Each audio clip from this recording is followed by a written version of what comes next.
NordVPN is becoming more than just a VPN.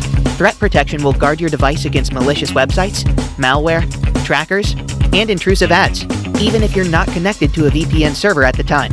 Step up your cybersecurity and stay safe.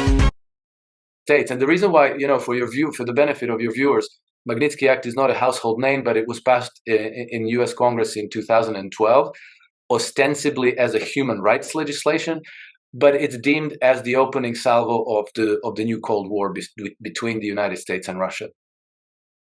And what did it do, just again, for viewers that don't know, including myself, right, in a nutshell? So it was, ostensibly, it was supposed to punish Russian entities, individuals or companies who were accused on infringing human rights, because you know how we care about human rights in the West. We deeply care about human rights, particularly of Russian people. We just love Russian human rights. But in reality, what it was like a moat around Western jurisdictions. It was passed in, I think, 36 countries since 2012.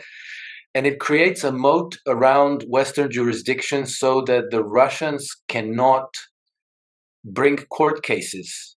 They cannot. Okay, so the Russian transition from communism to capitalism in the 1990s was a massive industrial scale pirate raid on Russia by Western financial interests. They took away hundreds of billions of dollars of stolen goods, hundreds of works of art stolen straight from the museums, gold bars, weaponry, you name it. For 10 years, this was just a massive conveyor belt of Russian wealth that was going westward.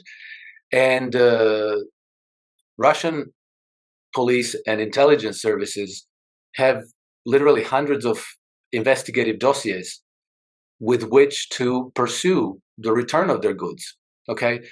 And so what do? You have to go to the jurisdictions through which this was laundered, like Cyprus, London, Geneva, Zurich, New York, Bahamas, and so forth.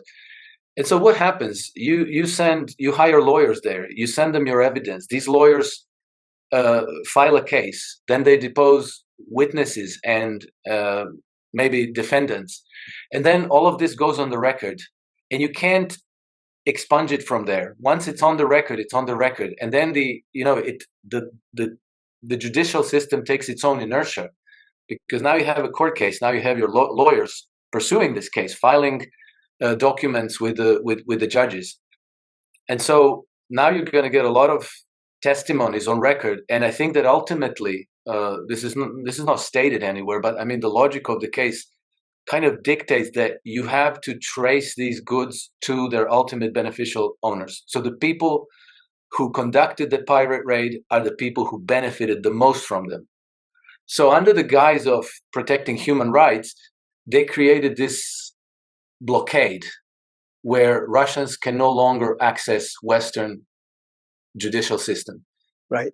Okay. They're stolen goods. And how? It's very trivial how, because people who would travel from Russia to London and Zurich and Geneva, they go boom on a Magnitsky list, and then all their money is frozen. They cannot pay the lawyers anymore. They cannot make transfers anymore. They cannot have all their assets in the West get frozen, and so you kind of paralyze their action. And you can't smuggle yourself over the border with a suitcase full of cash. You'd end up in prison, right? So that basically shuts the door to Russians pursuing their interest in the West. Okay, thank you for that, Alex. Okay, now taking it back then to Europe,